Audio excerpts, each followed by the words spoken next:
Including stylet oil in your crop management rotation is an environmentally safe and effective way to protect your grapes against mite infestation. So be sure to visit www.styletoil.com today.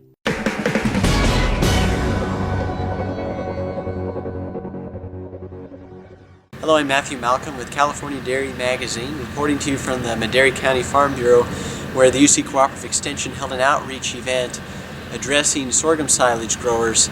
Last year we had devastating results in harvest with a lot of the sugarcane aphid, an invasive species that Nicholas Clark addressed here today.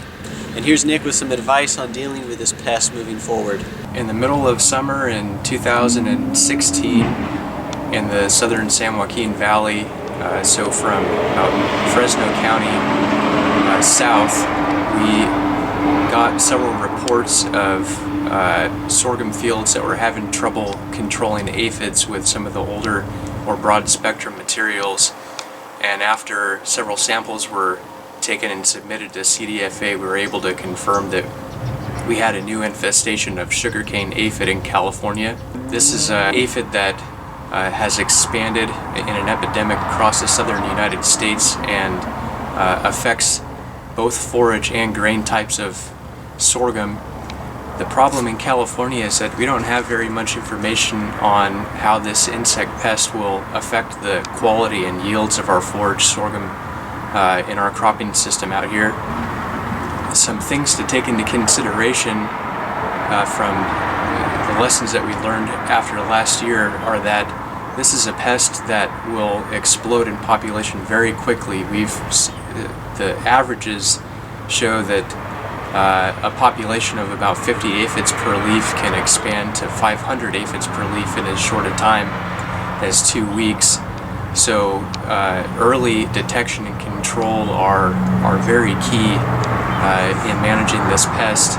Some cultural practices that are going to be important are perhaps an early planting date to avoid early damage of the crop, and be able to, and when we do get an infestation, have a smaller canopy that's easier to treat and provide better coverage when we need to make an insecticide application by ground or by air.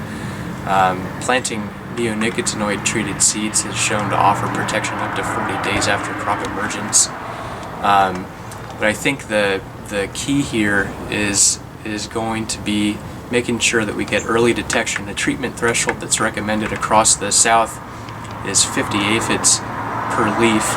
Something to consider in our production system here in California, where most of the sorghum is going to dairy forage, is whether or not late infestation close to harvest warrants a treatment. We may consider an early chop if we're worried about the aphid population exploding.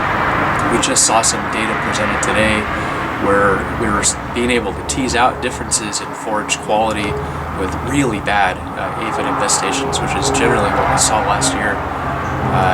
Hopefully this year, if we do see it, we won't see those differences because we're going to be better at controlling it. Thank you, Nick. Gain more of the proceedings from today's event by reading the coming issue of California Dairy Magazine. That's CaliforniaDairyMagazine.com. I'm Matthew Malcolm, California Ag Network.